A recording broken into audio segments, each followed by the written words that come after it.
In a world where prejudice can turn a peaceful day into a nightmare, one woman's courage will spark a movement that challenges the very foundations of society. Prepare for a gripping tale of injustice, redemption, and the power of human connection. As you listen to this story, we'd love to know what you're doing. Are you commuting, doing chores, or just relaxing? Share your current activity in the comments below. If you enjoy thought-provoking stories like this one, please rate and review our channel. Your support helps us bring more captivating narratives to life. Don't forget to subscribe for regular updates on our latest stories. Now, let's dive into the extraordinary events that unfolded on that fateful day in Central Park. A fateful day in the park. On a bright spring morning, Sarah Johnson, a 32-year-old pregnant African-American woman, rolled through Central Park in New York City. Her wheelchair, which she had been using since a car accident 6 months ago, glided smoothly over the paved path. Sarah, an elementary school teacher by profession, enjoyed the peaceful atmosphere and the laughter of children playing in the distance. She thought about the lesson she had prepared for her third graders, a lesson on diversity and acceptance. Ironically, this day would change her life in a way she never expected. The sun warmed her face as she passed a pond where ducks were peacefully splashing in the water. Sarah smiled as she thought about the joy her child would one day feel at the sight of these simple beauties. She gently stroked her swollen belly and whispered, "Soon, little one. Soon you'll see all this for yourself." Suddenly, her attention was drawn to a commotion nearby. A white police officer, Officer Mike Brennan, was aggressively confronting a young black man who was walking his dog. Sarah could clearly see the scene, the police officer, tall and broad-shouldered, towering over the slight young man who looked visibly intimidated. "Hey you! Show me your papers right now!" Officer Brennan barked, his voice sharp and threatening. The young man, Marcus Taylor, a 25-year-old graphic designer, was visibly frightened. His hands trembled as he tried to search his pockets for his ID. "But sir, I haven't done anything. I'm just walking my dog," he stammered, his voice barely more than a whisper. Sarah instinctively sensed that something was wrong. She pulled out her smartphone and began filming the scene. Her hands shook slightly, but she held the camera as steady as possible. She knew that such footage had often helped uncover injustices in the past. Officer Brennan noticed Sarah's action out of the corner of his eye. His face contorted with anger, the veins in his neck bulging. He left Marcus and stormed toward Sarah, his heavy footsteps echoing on the pavement. "Give me that phone right now," he yelled, reaching for the device. His eyes flashed with anger, and Sarah could feel his hot breath on her face. Sarah, frightened but determined, clung to her phone. Her heart was racing, but she forced herself to stay calm. "No, I won't. I have the right to film this," she said in a trembling but firm voice. She remembered the words she often told her students, "Always stand up for what's right." At that moment, Officer Brennan lost all control. With an angry growl, he grabbed Sarah's wheelchair and pushed it over. The world spun around Sarah as she fell to the ground. She landed hard on her side, a sharp pain shooting through her body. A cry of pain escaped her, more out of fear for her unborn child than for herself. Her heart raced with panic as she instinctively wrapped her arms protectively around her belly. Passers-by immediately rushed to help, shocked cries and outraged exclamations filling the air. An older lady, Mrs. Rodriguez, knelt beside Sarah and helped her sit up. Her wrinkled hands were surprisingly strong and comforting. "My God, child. Are you all right?" she asked worriedly, while others set the wheelchair upright. Mrs. Rodriguez turned to Officer Brennan, her eyes flashing with anger. "She's pregnant. How could you?" she cried out indignantly. Her voice trembled with outrage, but she stood upright and fearless in front of the police officer. Officer Brennan, suddenly uncertain in the face of the gathering crowd, took a step back. The realization of what he had done seemed to slowly sink into his consciousness. He stammered a half-hearted apology, his eyes nervously darting from one face to another. Then, without another word, he turned and fled the scene, his footsteps echoing in the sudden silence. The scene left all those present shocked and stunned. Sarah, still on the ground, felt tears streaming down her cheeks. She was grateful for the support of the strangers around her, but at the same time overwhelmed by fear, pain, and disbelief at what had just happened. Marcus, the young man with the dog, rushed to her. "I'm so sorry," he said, his voice breaking with guilt and sympathy. "I never thought something like this would happen." Sarah took his hand and squeezed it gently. "It's not your fault," she said softly. "We have to stick together in moments like these." As the crowd gathered around her and someone called for an ambulance, Sarah thought of her husband David and how he would react when he found out. She knew that this incident would change not only her life but the lives of many people around her. The news reaches David. David Johnson, Sarah's husband and a senior FBI agent, was sitting in an important meeting about a complex cybercrime case.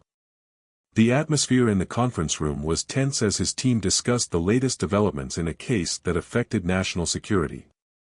David was fully focused, his sharp blue eyes fixed on the presentation on the wall, when his phone began to vibrate in his pocket. At first, he ignored it, too engrossed in the discussion. But when it vibrated for the third time in quick succession, he felt an uneasy feeling in the pit of his stomach. Sarah was 7 months pregnant, and he had promised her he would always be reachable. "Excuse me for a moment," he said to his colleagues and retreated to a quiet corner of the room. As he looked at his phone, his heart skipped a beat. Several missed calls and a message from a hospital. His hands trembled slightly as he opened the message and read what had happened.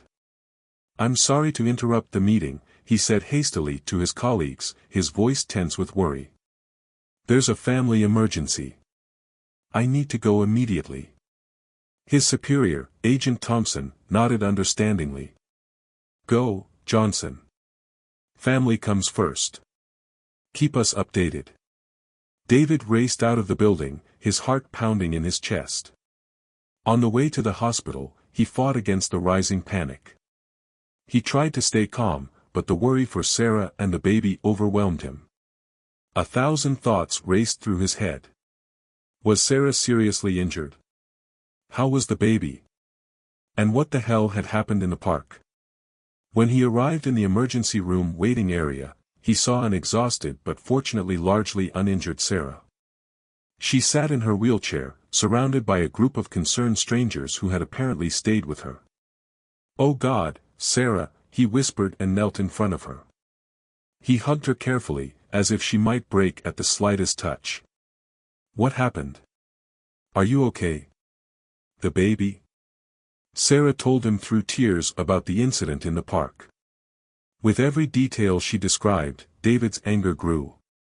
As a federal agent, he had often dealt with cases of police violence, but this was personal. It affected his family, his pregnant wife. "I can't believe this happened," Sarah said, her voice trembling with exhaustion and suppressed emotions. "The police officer, he was so full of hate. I was so scared, David. Not just for me, but for our baby." David gently kissed her forehead, his own eyes moist with relief and anger. "I'm so sorry you had to go through this, honey. But I promise you, we won't let this go. This Officer Brennan will be held accountable." He looked at the people who had stood by Sarah.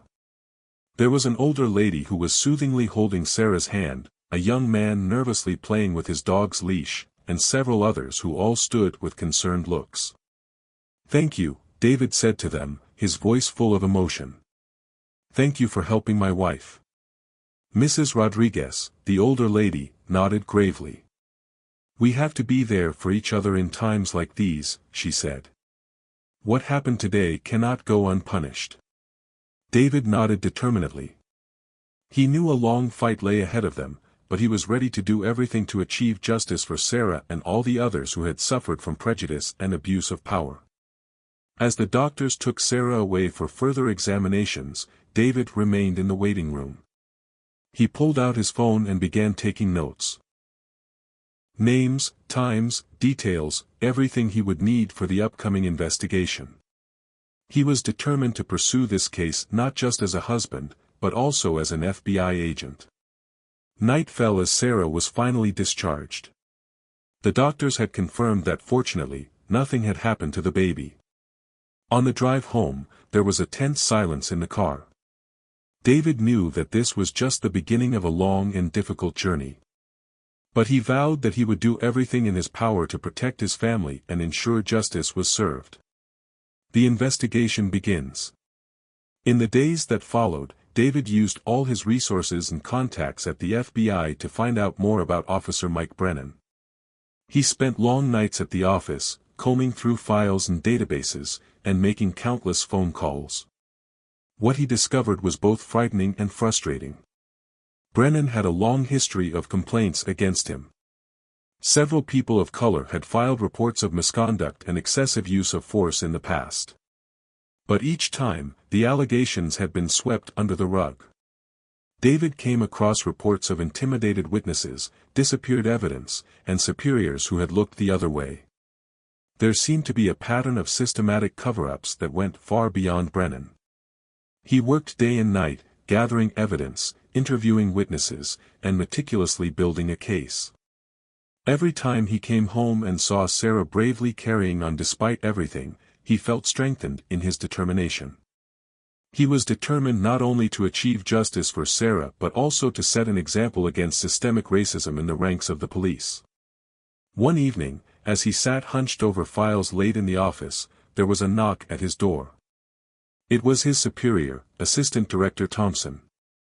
The older man entered, his face serious and concerned. "Johnson, I've heard what you're working on," Thompson said with a serious expression. He sat down across from David and folded his hands on the desk. "I understand your personal involvement, but you need to be careful. This case could become very politically sensitive." David felt his stomach tighten. He had suspected there would be resistance, but he had hoped it wouldn't come so quickly. "Sir, with all due respect, but that's exactly why we need to pursue this case. Too often, such incidents are covered up." Thompson sighed deeply and leaned back in his chair. "I'm just telling you, be careful. There are people who don't want this case to come to light. Powerful people, Johnson." David nodded slowly. "I understand, sir. But I can't just look away. Not with this case." As Thompson left, David leaned back and rubbed his eyes. He knew he was treading on thin ice, but he couldn't and wouldn't give up. He thought of Sarah, of their unborn child, and of all the others who had suffered under similar circumstances. With renewed determination, he turned back to his documents. Officer Brennan's inner struggle. Meanwhile, Officer Mike Brennan was going through a personal hell. Night after night, he woke up in a cold sweat, plagued by nightmares in which he repeatedly saw Sarah's frightened face. He began to question his behavior. As the internal investigations gained momentum, Brennan was suspended from duty. At first, he was angry and felt unfairly treated. He sought solace in alcohol and isolated himself from friends and family. His wife, Lisa, tried to reach out to him. "Mike, you need to talk to someone. This can't go on," she pleaded with him one evening when he came home drunk again. Brennan pushed her away, unable to face his demons. "You don't understand, Lisa." "Nobody understands," he mumbled before stumbling into the bedroom. One morning, as he stared at himself in the mirror, hungover, he barely recognized himself. His eyes were bloodshot, his face puffy from alcohol. At that moment, he decided that something had to change. Brennan began reading books about racism and prejudice. He volunteered for anti-bias training and sought conversation with his African American neighbor, Mr. Washington, with whom he had barely exchanged a word before. "You know, Officer Brennan," Mr. Washington said one day as they sat on the porch, "I've lived in fear of the police for years. Not because I've done anything wrong, but simply because of the color of my skin." These words hit Brennan like a blow. He began to understand how his behavior as a police officer had affected the lives of innocent people. "I'm sorry," he said quietly, tears in his eyes. I didn't know." Mr. Washington put a hand on his shoulder. "It's never too late to learn and change, Mike. The question is, are you ready for it?" Sarah's path to healing. While David was busy with the investigations, Sarah struggled with the emotional aftermath of the incident.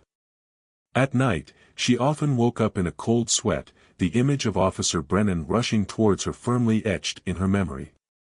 On the advice of her doctor, Sarah began therapy. Dr. Amelia Chen, an experienced trauma therapist, helped her process her feelings and find ways to deal with the fear. "Sarah, what you experienced was traumatic," Dr. Chen said gently in one of their first sessions.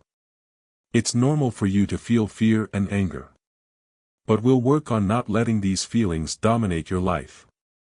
Slowly but surely, Sarah began to make progress. She found solace in painting, a hobby she had neglected since childhood. The canvas became her outlet, where she expressed her feelings in bright colors and powerful brushstrokes. One day, as she was working on a particularly emotional painting, she suddenly felt a movement in her belly. Her unborn child kicked for the first time. Tears of joy and relief streamed down her face. At that moment, she vowed that she would not let this incident determine her future or that of her child. The community responds. News of the incident in the park spread like wildfire through the community. Many were shocked and angry about Officer Brennan's behavior. Others who had had similar experiences felt encouraged to share their own stories. Marcus Taylor, the young man Brennan had originally confronted, contacted the Johnsons. He felt guilty that Sarah had been hurt because of him. "I'm so sorry," he said when he visited Sarah at home. "If I hadn't been there." Sarah gently interrupted him. "Marcus, it's not your fault. We were both victims of prejudice and abuse of power. But together, maybe we can make a difference." Inspired by Sarah's strength, Marcus decided to get involved in the community. He founded a youth group that advocated for equality and against police violence. "We need to raise our voices," he said at their first meeting. "It's the only way we can bring about change." Meanwhile, Mrs. Rodriguez, the older lady who had helped Sarah, organized a neighborhood watch. "We need to look out for each other," she explained at a community meeting. "Only together can we make our streets safe, for everyone." The community began to mobilize. Demonstrations were organized, petitions started, and conversations held with local politicians. People demanded police reforms and an end to systematic discrimination. The trial begins. Months later, Brennan stood trial. The case had by now attracted national attention and was being discussed in the media as an example of police violence and racism. David had built an airtight case. The evidence was overwhelming, the witness testimonies unequivocal. But on the second day of the trial, something unexpected happened. Sarah volunteered as a witness. As she entered the courtroom, her newborn son in her arms, it fell completely silent. All eyes were on her as she made her way to the witness stand. "I'm here," she began in a firm voice, not to demand revenge, but to speak of forgiveness and the need to overcome prejudices. Her words electrified the room. She spoke of her fear on that day in the park, but also of her hope for a better future. "What happened to me was terrible," she continued. "But I believe that people can change. We need to learn to understand each other and build bridges, instead of erecting walls." Brennan, who had appeared quiet and withdrawn throughout the trial, raised his gaze for the first time. He looked directly at Sarah, tears in his eyes. Suddenly, he stood up and asked for permission to speak. With a voice choked with tears, he confessed his actions and publicly asked for forgiveness. "I made a terrible mistake," he said. "My actions were guided by prejudice and ignorance. I can't undo what happened, but I want to change and work to restore trust." The courtroom was filled with a mixture of shock, compassion, and cautious hope. No one had expected the trial to take this turn. The verdict and its consequences. After days of deliberation, the court finally announced its verdict. Brennan was sentenced to probation and 1,000 hours of community service. He was also required to participate in a comprehensive sensitivity training program. His career as a police officer was over, but he found a new calling as an intercultural competence advisor for a non-profit organization. "I can't change my past," he said in an interview after the trial, "but I can work to create a better future." The case had far-reaching consequences. It sparked a nationwide debate on police reforms and led to concrete changes in the training and monitoring of police officers. Many police departments across the country began to rethink their practices and introduce new training programs. David, although satisfied with the outcome, knew that this was only the beginning. He used his position at the FBI to continue fighting for change. "We've taken an important step," he told Sarah, "but there's still much to do." Sarah returned to her work as a teacher, now with an even stronger focus on diversity and inclusion in her lessons. Her son, whom they named Michael, as a symbol of change and hope, grew into a bright and compassionate child. 1 year later, the community event. A year after the incident, Sarah organized a community event in Central Park, right at the spot where it all began. The goal was to bring together people from different backgrounds and promote open dialogue. To her surprise, she received a message from Mike Brennan, asking if he could attend. Sarah hesitated at first but then decided to give him a chance. On the day of the event, the tension was palpable. Many participants were skeptical about Brennan's presence. But when he appeared with a bouquet of flowers and apologized to Sarah, the ice began to melt. Brennan gave a moving speech about his personal transformation and the need to actively combat racism. "I was on the wrong side of history," he said. "But thanks to the incredible generosity of Sarah and her family, I've been given the chance to change and make a positive impact." The event was a great success. People from all parts of the city came together to share their experiences and find ways to break down prejudices. Workshops were held, discussion rounds were conducted, and plans for the future were forged together. Epilogue, 5 years later. 5 years after the incident, Sarah and David sit in their living room, surrounded by photos of their now 5-year-old daughter Amelia.